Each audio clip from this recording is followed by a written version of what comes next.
Nih, Ricky apa? Eliezer Pudihang Lumio. Kalau dia Pak Ketut tadi katanya puding, mungkin saya luruskan. Pudihang. Dia karena salah baca dia. Kalau saya nggak pernah saya baca, saya cermat benar.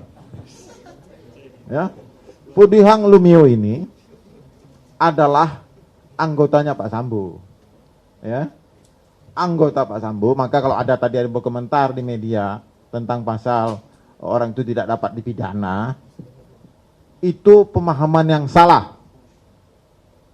Ya, pasal 50, 51.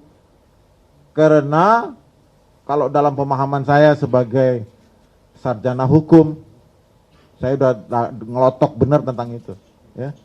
Orang yang dapat dilepaskan itu eksekutor. Misalnya saya melakukan tembak mati terhadap orang, itu saya tidak boleh dipidana saya. Karena saya melaksanakan perintah undang-undang yang sah.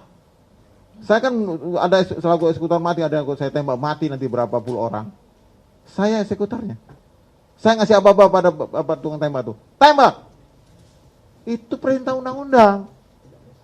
Tidaklah perbuatan melawan hukum. Ini saya sambil dari kuliah satu SKS ini tentang. Jadi itu ya. Jadi si Eliezer dia diperintah Sambo. Yang pertama diperintah siapa? Ricky Rizal. Saya tidak kuat Pak, mental nyali gak kuat Pak. Toh bisa kan? Bisa nggak? Harusnya bisa menolak. Seharusnya RE bisa menolak. Karena tidak ada dalam tugas dan kewenangan dia untuk mematikan orang. Nggak ada Mbak. Maka kami menuntut pertanggungjawaban dia bilang sebagai dader, sebagai pelaku. Pak Sambo itu sebagai intelektual dader yang punya niat untuk menghabisi nyawa orang lain. Dia melaksanakan perintah yang salah. Ya harus dipidana. Ya kan? Tapi tentang tinggi rendahnya, itulah kearifan jaksa tadi. Oh ini Pak, dia kan cuma nembak Pak. Apalagi LPSK Pak. LPSK begini Pak. Ya sudah, yakin segitu? 12 tahun. Orang yang berani nembak kepala orang tuh Pak, yang sadar Pak, itu punya kelebihan Pak. Tidak semua polisi dan tentara berani main nembak dalam keadaan ini. Kecuali dalam keadaan perang, kita bisa nembak. Ini.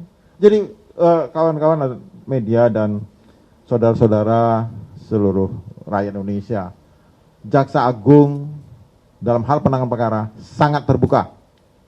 Saya ini diperintah Jaksa Agung dibicara ini. Dan diperintah Pak Ketut, coba. Sehingga supaya kalian jelas, kenapa jaksa nuntut, kenapa jaksa gini, kenapa. Nggak ada yang kami tutupin lah. Tapi karena ini sidang belum selesai, tolong ditunggu.